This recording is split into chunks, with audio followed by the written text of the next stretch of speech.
আজকের প্রধান শিরোনাম, গোপালগঞ্জে ভয়াবহ সহিংসতার ঘটনায় এখন পর্যন্ত গ্রেপ্তার 25 জন এবং আরও 24 ঘন্টার জন্য বাড়ানো হয়েছে কারফিউ। ঘটনার পেছনের কারণ, সর্বশেষ পরিস্থিতি ও প্রশাসনের অবস্থান নিয়ে বিস্তারিত জানাচ্ছি প্রতিবেদনে। গোপালগঞ্জের টানাপোড়েন যেন থামছেই না। বুধবার সন্ধ্যার দিকে শুরু হওয়া সহিংসতা বৃহস্পতিবার পর্যন্ত গড়িয়েছে। ছাত্রলীগ ও স্থানীয় বিএনপি সমর্থকদের মধ্যে সংঘর্ষে প্রাণ হারিয়েছে 4 জন, আহত হয়েছে অন্তত 30 জন। পুলিশের দাবি, পরিস্থিতি নিয়ন্ত্রণে আনতে প্রথমে 10 জনকে গ্রেপ্তার করা হয়েছে, পরে রাতভর অভিযান চালিয়ে গ্রেপ্তার করা হয়েছে আরও 15 জন।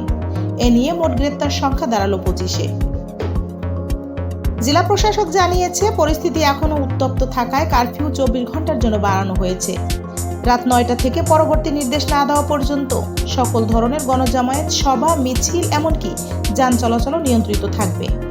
শহরের মোবাইল নেটওয়ার্ক অনেক জায়গায় দুর্বল বা বিচ্ছিন্ন করে রাখা হয়েছে। গোপালগঞ্জের কিছু গুরুত্বপূর্ণ পয়েন্টে সেনা টহলও দেওয়া হয়েছে। এদিকে স্বাস্থ্য বিভাগ জানায়, গোপালগঞ্জ সদর হাসপাতালে আহত চিকিৎসা দিতে গিয়ে সংকটে পড়ছে তারা। চিকিৎসা সরঞ্জাম ও রক্তের সংকট দেখা দিচ্ছে বলে জানায় হাসপাতাল কর্তৃপক্ষ। রাজনৈতিক বিশ্লেষকরা বলছেন, আসন্ন জাতীয় নির্বাচনকে কেন্দ্র করেই এই উত্তেজনা তৈরি হচ্ছে। তবে সরকার জানিয়েছে যে কোনো তৎপরতা কঠোর হাতে দমন করা হবে। আপনি দেখছিলেন গোপালগঞ্জের চলমান সহিংসতা ও সর্বশেষ গ্রেপ্তার কারফিউ পরিস্থিতির আপডেট। বিআইএম নিউজ দিচ্ছে আপনাকে দ্রুততম ও নির্ভরযোগ্য সংবাদ বিশ্লেষণ। এই ঘটনার পরবর্তী ধাপগুলো জানার জন্য চোখ রাখুন বিআইএম নিউজে। সত্য, সাহসিকতা আর সময় উপযোগিতা, এটাই বিআইএম নিউজের অঙ্গীকার। দেখা হবে পরবর্তী নতুন কোনো ভিডিওতে। ততক্ষণ সুস্থ থাকুন, ভালো থাকুন, নিরাপদে থাকুন। ধন্যবাদ।